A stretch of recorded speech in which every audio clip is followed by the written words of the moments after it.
ዶክተር ተመስገን ለርሶም ይሄኑ ለነሱ ያነሳውትን ጥያቄ ልድገመውና ያለውት ግምገማ ምንድነው? ምን ያህል አሳሳቢ ነው? በአሁኑ ወቅት ያለው የሁለቱ ሀገራት ፍጥጫ ምን ያህል አሳሳቢ ነው? በጣም አሳሳቢ ነው የሚለውን አንደርላይን አድርጌ ነው ማልፈው። ሌሎች ጉዳዩን ባልደረቦቼ ስላነሱ በሁለቱም በኩል ያለው ኢንተርስቴት ሪሌሽኑ በጣም በውጥረት የተሞላ ነው። የተባለውም ሶስተኛ አካል ገብተው ወደ ሰላምና ውይይት ውጥረቱን ማርገብ የማይቻል ከሆነ ወደ ተለመደው ወደ ቢሼት ሰርክል ውስጥ መልሶ እንደገና ወደ ጦርነት ውስጥ እልቂት ውስጥ መገባት ግን ያለው ይመስላልና ያለው ውጥረት ከፍተኛ ነው የሚል ግንዛቤ።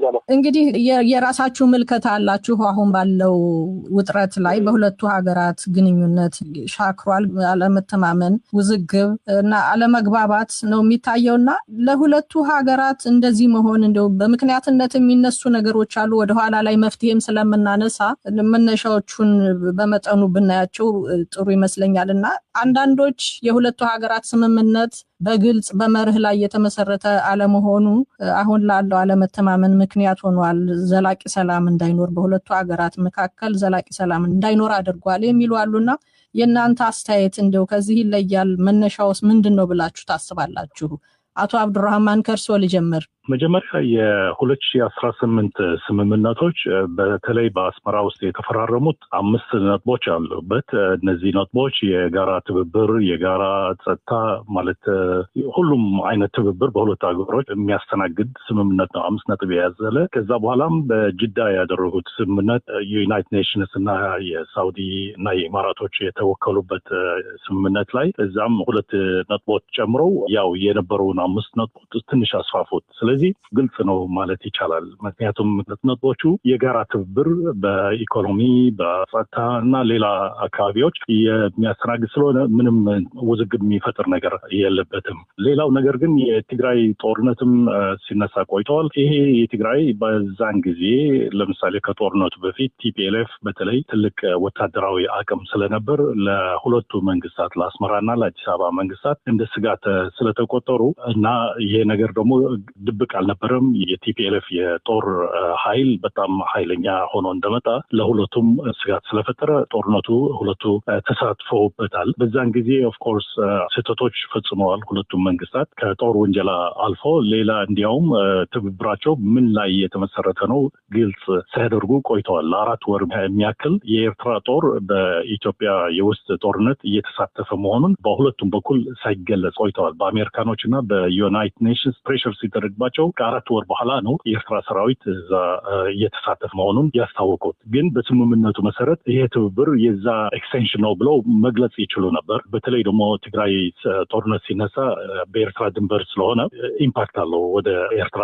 ለዚህም ነው የሰሜን እዝ ሲመታ ሰራዊቱ ወደ ኤርትራ ነው የገባው። ስለዚህ የኤርትራ መሳተፍ እዛ የማይቀር ሁኔታ ነበር። ሆኖም ግን ከጦርነቱ በኋላ የመጣው ጉዳዮች ከፕሪቶሪያ ስምምነቶችም የሆኑ ሌላም የኢትዮጵያ መንግስት የራሱ አጀንዳ ትቶ በተለይ ደግሞ ከሶማሊያና ከኤርትራ የጀመረውን አጀንዳ የትብብር እሱን ጥሎ ነው ወደ ኢማራት አጀንዳ የገባው። የኢማራት አጀንዳ እንግዲህ በቀጥታ ከሶማሊያ ጋር አጣልቷቸዋል። ባለፉት ጥቂት ቀናቱም ከሱዳን ጋር እያጣላቸው ነው። ኤርትራም ጋር ከዚህ ጋር እየተሳሰረ ነው የሚመጣው። ሌላው የሚነሳው በዚህ ላይ የባህር በር ጉዳይ ምንም ችግር አይኖረውም ነበር። ምክንያቱም ዓለም አቀፍ ሕግ መሰረት ኢትዮጵያ የኤርትራ ሆነ የሌሎች ሀገሮች ባህር በር የመጠቀም መብት አላት። ለሁለቱም ሀገሮችም ይጠቅማል። እሱ ችግር አይሆንም ነበር። የተቃዋሚ መደገፍ ተብሎ የተሰየመው በውጭ ጉዳይ ሚኒስትሩም አንድ ወንድማችንም ያነሳው እዚህ ላይ ይሄም ኢንፋክት በኢትዮጵያ በኩል ለኤርትራ ተቃዋሚ የሚደግፍ አቋም ብቻ ሳይሆን ክፍት የሆነ የኤርትራ ተቃዋሚዎች በአዲስ አበባ ስብሰባዎች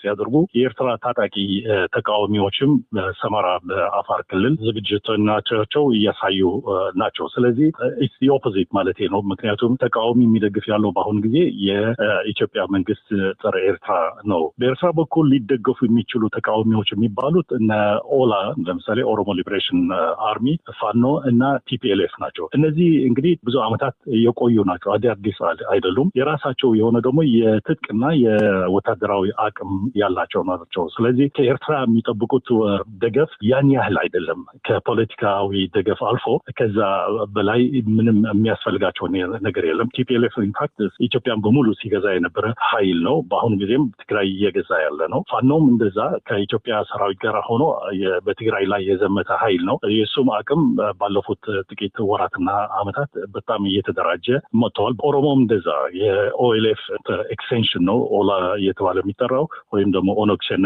እየተባለ የሚጠራው ይሄም ኃይል እዛው ቆይተዋል።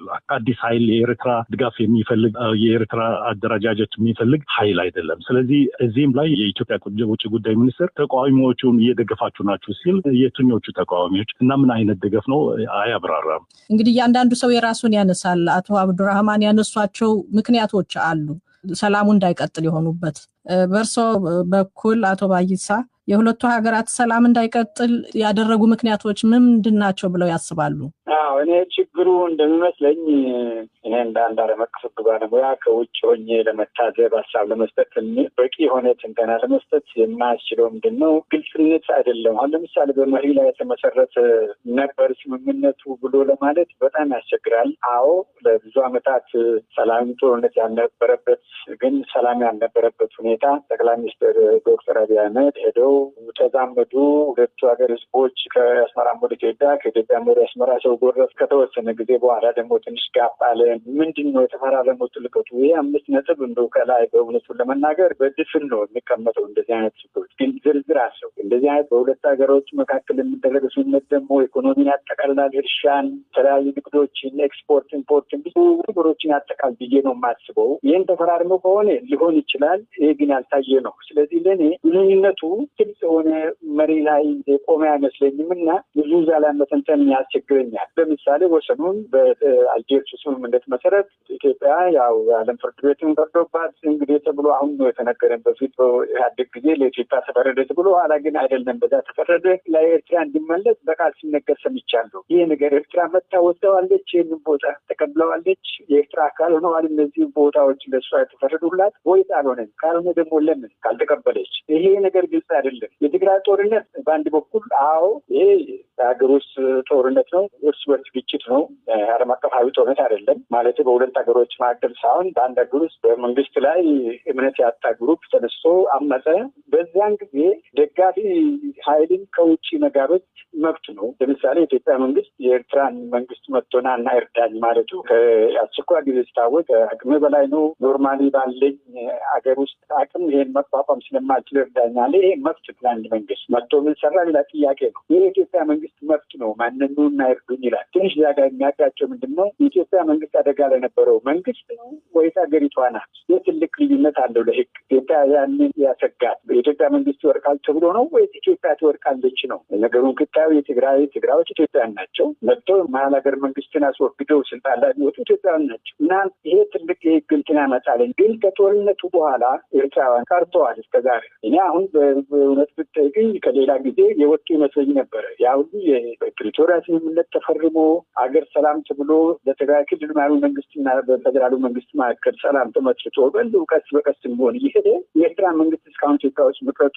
ለኢትዮጵያኖችን ግልጽ አይመስለኝም ነው ሆኖ ተገኘ። አሁን በደብዳቤው መሰረት ከኢትዮጵያ እንዲሄዱ ተጠየቁ። አሁን ለምንድን ነው መንግስት እስከዛሬ ያቆያቸው ከሰላም ስምምነቱ በኋላ? ይሄ ግልጽ ያልሆነ ነገር ነው። ከሆነ የፈለገው ይሁን፣ ግን የኤርትራ መንግስት ግን ጋር ይሄን ማለት መፍት ይሄ ወረራ ነው የሚሆነው። ስለዚህ የኤርትራ መንግስት መውጣት አለበት፣ የኢትዮጵያ መንግስት ደግሞ እንዲወጣ መጠየቅ አለበት። የኔ ግን የችግሩ እንትን ይሄ አይመስለኝም። መነሻው አንዱ ነው። ይሄ እንደ ሰበብ ነው የሚቆጠረው። ምክንያቱም ኢትዮጵያ ሁላችን እንደምናውቀው ነው የአሰብ ወደብን ትፈልጋለች።